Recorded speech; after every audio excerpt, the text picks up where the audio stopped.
श्री भगवते नमः। श्रीमद् देवी भागवत तीसरा स्कंद। राजा जन्मेजय जो कि राजा परीक्षित के पुत्र थे, उनके द्वारा श्री व्यास जी से प्रधान देवता तथा ब्रह्मांड की उत्पत्ति एवं स्वरूप के संबंध में प्रश्न करना, ब्रह्मा जी के द्वारा नारद जी के प्रति भगवती आद्या शक्ति के प्रभाव का वर्णन, श्री देवी जी के द्वारा दिए हुए विमान पर श्री ब्रह्मा विष्णु महेश का विविध लोकों में गमन तथा वहाँ के विलक्षण दृश्यों को देखते हुए अंत में भगवती के दिव्य द्वीप में पहुँचना, यह सब वर्णित है। जन्मेजय ने श्री व्यास जी से पूछा, भगवान, आपने अम्बा यज्ञ अर्थात परम पवित्र नवरात्रि व्रत करके उसके द्वारा देवी की आराधना करने की आज्ञा दी है, अतः वह कौन देवी है, कैसे और कब प्रकट हुई, उनके पधारने का क्या उद्देश्य है और वह किन किन गुणों से विभूषित है। अम्बा यज्ञ किस प्रकार किया जाता है, उसका कैसा रूप है, क्या विधान है। दयानिधे, आप सब जानते हैं, विधिवत सब वर्णन करने की कृपा कीजिए। साथ ही ये भी बताइए कि ब्रह्मांड की उत्पत्ति किस प्रकार हुई। व्यास जी कहते हैं, राजन, तुम्हारी बुद्धि बड़ी विशाल है। अभी तुमने जो पूछा है कि ब्रह्म आदि की उत्पत्ति कैसे हुई, यह अत्यंत कठिन विषय है। यही प्रश्न पूर्व समय में मैंने नारद जी से किया था और उन्होंने जो उत्तर दिया वो मुझे याद है। एक समय की बात है, गंगा के तट पर मुनिवर नारद जी विराजमान थे। कुशल प्रश्न हो जाने के पश्चात मैंने नारद जी से पूछा, मैंने कहा, मुने, आप बुद्धिमान हैं, मुझे ये बताने की कृपा कीजिए कि इस विस्तृत ब्रह्मांड के प्रधान कर्ता कौन है, ये ब्रह्मांड कहाँ से उत्पन्न हुआ। ये भी बताइए कि ब्रह्मांड विनाशशील है या अथवा सदा रहने वाला है, इसकी रचना करने वाला कौन है, इसकी रचना करने वाला कोई एक है अथवा बहुत से इसके रचयिता है। कुछ लोग भगवान शंकर को परम कारण मानकर जगत का रचयिता बताते हैं, दूसरे कई लोग भगवान विष्णु की प्रशंसा किया करते हैं। कुछ लोग ब्रह्मा जी को सृष्टि का प्रधान कारण बतलाते हैं। कितने लोग शक्रतु इंद्र को प्रधान मानकर यज्ञ में उनकी उपासना करते हैं। कुछ दूसरे संप्रदाय वाले वरुण, सोम, अग्नि, पवन, यम, कुबेर एवं गणराज गणेश को प्रधान देवता मानते हैं। कितने आचार्य भवानी को संपूर्ण मनोरथ पूर्ण करने वाली बतलाते हैं। और कुछ लोग तो कहते हैं कि ये सारा ब्रह्मांड अनिश्वर है, कभी भी कोई विशिष्ट पुरुष इसकी रचना नहीं कर सकता। ये जगत अचिंत्य है, सदा बना रहता है, स्वाभाविक ढंग से ही यह उत्पन्न हो जाता है। नारद जी बोले, व्यास जी, प्राचीन समय की बात है, यही संदेह मेरे हृदय में भी एक बार उत्पन्न हुआ था। तब मैं अपने पिता अमित तेजस्वी ब्रह्मा जी के स्थान पे गया और मैंने उनसे पूछा कि पिताजी, ये संपूर्ण ब्रह्मांड कहाँ से उत्पन्न हुआ है, आपने सम्यक प्रकार से इसकी रचना की है अथवा विष्णु या शंकर ने इनकी सृष्टि की है। सच्ची बात बताने की कृपा कीजिए कि किन देवताओं की पूजा करनी चाहिए। ब्रह्मा जी बोले, बेटा, मैं इस प्रश्न का क्या जवाब दूँ, ये तो बड़ा ही जटिल प्रश्न है। तुम भगवान विष्णु से इसका समुचित समाधान पा सकते हो। ब्रह्मा जी बोले, पूर्व काल में सर्वत्र जल ही जल था, तब कमल से मेरी उत्पत्ति हुई। उस समय मुझे सूर्य, चंद्रमा, वृक्ष तथा पर्वत कोई भी दिखाई नहीं पड़े। मैं कमल की कर्णिका पर बैठकर विचार करने लगा, इस अगाध जल में मैं कैसे उत्पन्न हो गया, कौन मेरा रक्षक है और इस बड़े काल में सृष्टि एवं संहार करने वाले कौन विशिष्ट पुरुष है। कहीं भी स्पष्ट रूप से भूमि भी नहीं दिखती थी जिस पर यह जल टिका हुआ था। ये कमल कैसे उत्पन्न हुआ। यही सब विचार करते हुए मैं जल में उतरा। 1000 वर्ष तक पृथ्वी का अन्वेषण करता रहा। इस पर भी मुझे उस जल का कहीं और छोर नहीं मिला। इतने में आकाशवाणी हुई, तप करो तप करो। तब मैंने तपस्या आरंभ कर दी। कमल पर बैठे ही 1000 वर्ष तक मैं तप करता रहा। फिर उसी समय सृष्टि करो ऐसी आकाशवाणी मेरे कानों में सुनाई पड़ी। सुनकर मैं बड़े आश्चर्य में पड़ गया। सोचा कि किसकी सृष्टि करूं अथवा मेरा क्या कर्तव्य है। उसी समय मधु और कैटभ नाम के 2 भयंकर दानव सामने आ गए। वह उस महारणव में मुझसे युद्ध करने की इच्छा प्रकट करने लगे। मैं उनसे भयभीत हो गया। तब कमल का डंडल पकड़कर मैं जल में उतरा। वहाँ मुझे एक परम अद्भुत पुरुष के दर्शन मिले। उनका श्री विग्रह मेघ के समान श्याम था। वह पीताम्बर पहने हुए थे, 4 भुजाएं थीं, शेष नाग की शैया पर सोए थे। उन जगत प्रभु के गले को वनमाला सुशोभित कर रही थी। शेषमयी भगवान विष्णु का मुझे दर्शन हुआ। वे योग्य निद्रा के वशीभूत होकर गाढ़ी नींद में सो रहे थे। उनकी सारी चेष्टाएं शांत थी। नारद जी शेषनाग की शैया पर सोए हुए प्रभु को देखकर मेरा मन चिंतित हो गया। इतने में भगवती योग निद्रा याद आ गई। मैंने उनका स्तवन किया। तब वे कल्याण में भगवती श्री विष्णु के विग्रह से निकलकर आकाश में विराजमान हो गई। जब योग निद्रा भगवान विष्णु के शरीर से अलग होकर आकाश में विराजने लगी, तब तुरंत श्री हरि उठ बैठे। उन्होंने मधु और कैटभ के साथ 5000 वर्षों तक बड़ी घमासान लड़ाई की। तब वे दैत्य मरे। पहले देवी के कटाक्ष से मधु और कैटभ मोहित हो गए थे। इसके बाद भगवान विष्णु ने गोद में लिटाकर उन्हें वहीं प्राणों से रहित कर दिया। अब वहाँ मैं और भगवान विष्णु 2 थे। वहीं रुद्र भी प्रकट हो गए। हम तीनों को भगवती आद्या शक्ति के दर्शन हुए। उन्हें देखकर हमारा मन मुग्ध हो गया। हमने उनके उत्तम स्तुति की। तब वे आदि शक्ति हम लोगों से कहने लगी। देवी ने कहा, ब्रह्मा विष्णु और महेश्वर, तुम भली भांति सावधान होकर अपने अपने कार्य में संलग्न हो जाओ। सृष्टि, स्थिति और संहार ये तुम्हारे कार्य हैं। इन महान पराक्रमी दैत्यों का निधन हो जाने पर अब तुम्हें अपना स्थान बनाकर शांतिपूर्वक निवास करना चाहिए। तुम सब अपने सामर्थ्य से 4 प्रकार की प्रजा उत्पन्न करो। ब्रह्मा जी कहते हैं, भगवती आद्या शक्ति की वह वाणी बड़ी ही मधुर, सुंदर एवं सुप्रद थी। हमने वह स्पष्ट सुनी। हम लोगों ने उनसे कहा, माता, हम किस प्रकार इन प्रजाओं के सृजन आदि कार्य करने में सफल हो? विस्तृत भूमि का अभाव है और अभी ये स्थान जलमग्न है। पंचभूत गुण एवं तन्मात्र इंद्रियां चाहिए, परंतु इनका भी अभाव है। हमारी ये बात सुनकर कल्याण स्वरूपिणी भगवती का मुखमंडल मुस्कान से भर गया। इतने में वह एक सुंदर विमान आकाश से उतर आया। तब उन देवी ने हमें आज्ञा दी, देवताओं, निर्भीक होकर इच्छापूर्वक इस विमान में प्रवेश कर जाओ। ब्रह्मा विष्णु और रुद्र, आज मैं तुम्हें एक अद्भुत दृश्य दिखलाती हूँ। हमने भगवती की बात सुनकर उसे शिरोधार्य कर लिया।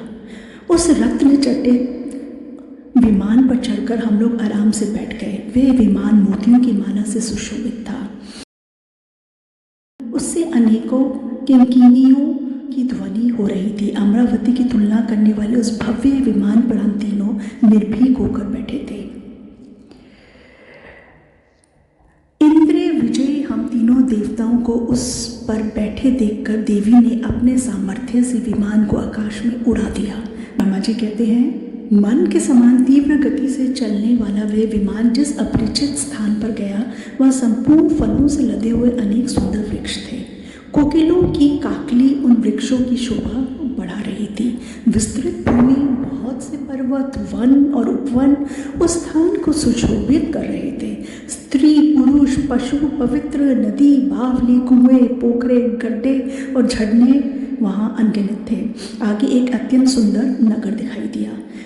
अद्भुत 4 दीवारी उस नगर की छवि बढ़ा रही थी।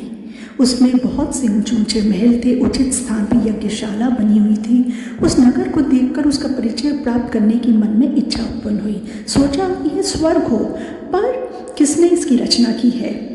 वह नगर बड़ा ही अद्भुत था। वहाँ के राजा देवता के समान दिव्य पुरुष थे। शिकार खेलने के विचार से वह वन में घूम रहे थे। उन्हें तथा विमान पर बैठी भगवती जगदम्बिका को भी हमने देखा। इतने में हमारा विमान हवा का बल पाकर आकाश में मंडराने लगा। क्षण भर बाद ही वह एक दूसरे सुंदर प्रदेश में पहुंचा। वहाँ हमने देखा अनुपम नंदनवन था। परिजात की सघन छाया के नीचे सूखी गौ बैठी थी। पास में ही ऐरावत हाथी विराजमान था। सैकड़ों अप्सराएं, यक्ष, गंधर्व और विद्याभर उस परिजात के उपवन में गाते एवं विहार करते थे। देखा तो वही महाभाग इंद्र भी थे। उनके समीप उनकी प्राणप्रिया शची विद्यमान थी। उस स्वर्ग के दृश्य को देखकर हम आश्चर्यचकित हो गए। जल के स्वामी वरुण, कुबेर, यमराज, सूर्य और अग्नि आदि देवता भी वहाँ विराजमान थे। उन्हें देखकर हमारे आश्चर्य की सीमा न रही। वह नगर भली भांति से सजाया हुआ था। वहाँ के राजा इंद्र ही थे। हम लोग विमान पर बैठे बैठे ये कौतुक देख रहे थे। इतने में हमारा विमान तेजी से चल पड़ा और वह दिव्य धाम ब्रह्मलोक में जा पहुंचा। संपूर्ण देवता उस नगर के सामने मस्तक झुकाए खड़े थे। वहाँ एक दूसरे ब्रह्मा विराजमान थे। उन्हें देखकर भगवान शंकर और विष्णु को बड़ा आश्चर्य हुआ। सभा लगी थी। संपूर्ण वेद अपने अपने अंगों सहित रूप धारण करके उसमें बैठे थे। समुद्रों, नदियों, पर्वतों, पन्नगों और उर्गों का समाज एकत्रित था। भगवान शंकर और विष्णु ने मुझसे पूछा, चतुरानन, ये अविनाशी ब्रह्मा कौन है? मैंने उत्तर दिया, मुझे कुछ पता नहीं। सृष्टि के अधिष्ठाता ये कौन है? भगवान, मैं कौन हूँ? ये कौन है? और हमारा उद्देश्य क्या है? इस उलझन में मेरा मन चक्कर काट रहा है। इतने में मन के समान तीव्रगामी ये विमान तुरंत वहाँ से चल पड़ा और कैलाश के सुरम्य शिखर पर जा पहुँचा। वहाँ बहुत से यक्ष विद्यमान थे। मंदार का एक सुंदर उपवन था जिसमें सुक्के और कोयल कलरव कर रहे थे। वीणा और पखावज आदि वाद्यों की सुखदायी ध्वनि हो रही थी। वहाँ विमान के पहुँचते ही एक भव्य भवन से त्रिनेत्रधारी भगवान शंकर निकले।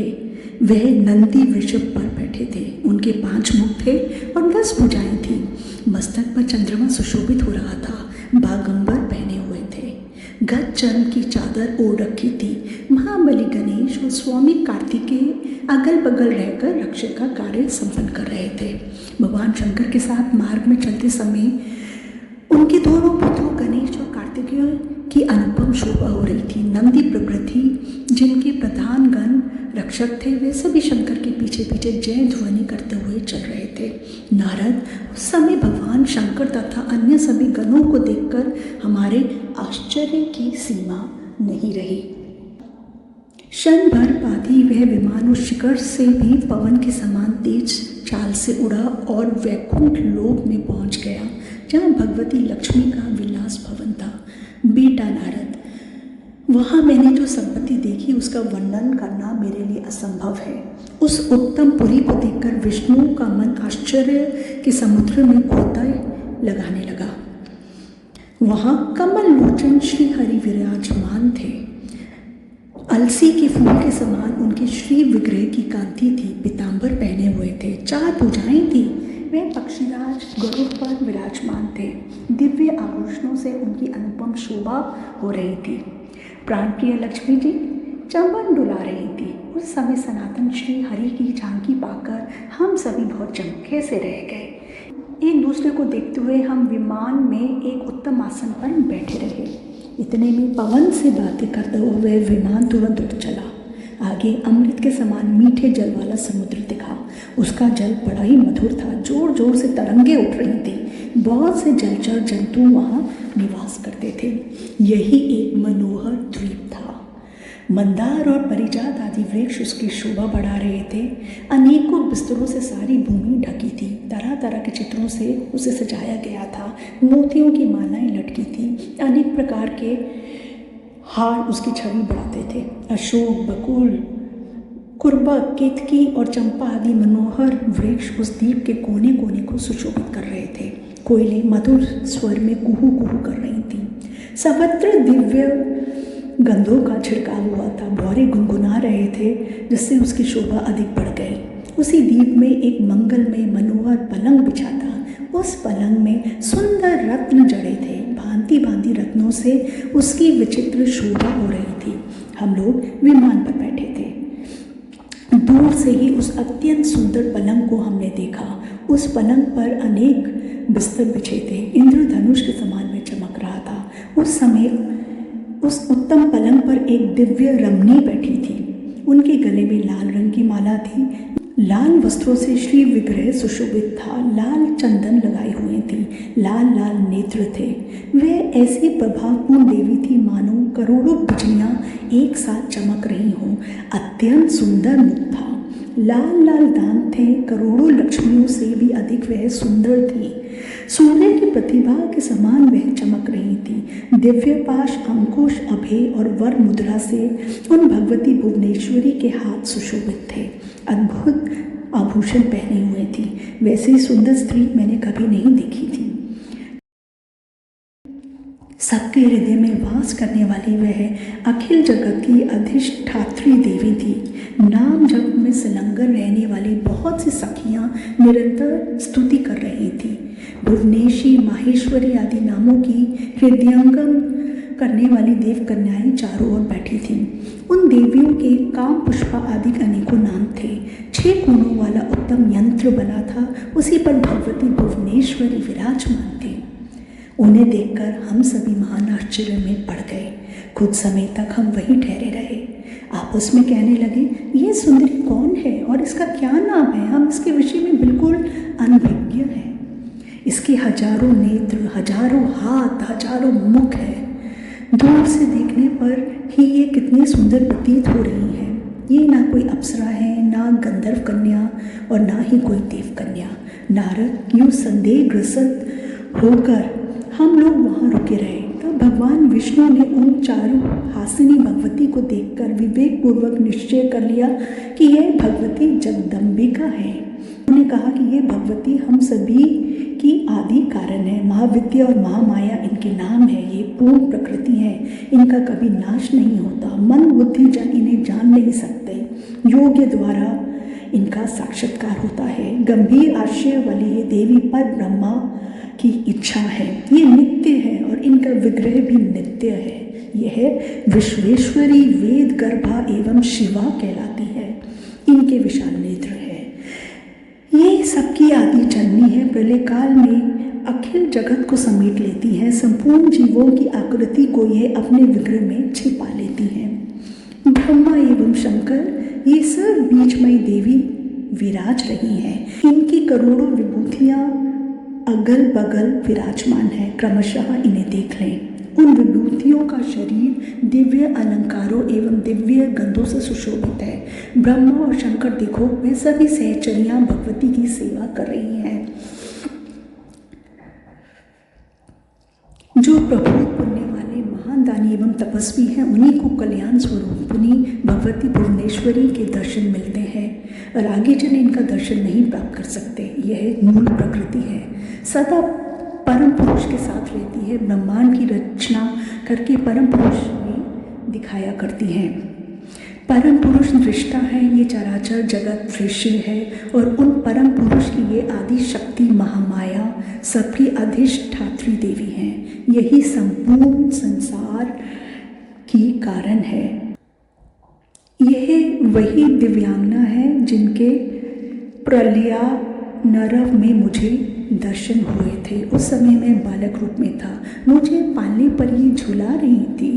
वट वृक्ष के पत्र पर एक सुदृढ़ शैया बिछी थी। उस पर लेटकर मैं पैर के अंगूठे को अपने कमल जैसे मुख में लेकर चूस रहा था तथा बाल कोचित अनेक चेष्टाएं करके खेल रहा था। मेरे सभी अंग अत्यंत कोमल थे। मैं बालक बनकर सोया था। उसी समय देवी गा गा कर मुझे झुलाती थी। वह ही यह देवी है, इसमें कोई संदेह की बात नहीं रही। इन्हें देखकर मुझे पहले की सभी बात याद आ गई। ये हम सबकी जननी है।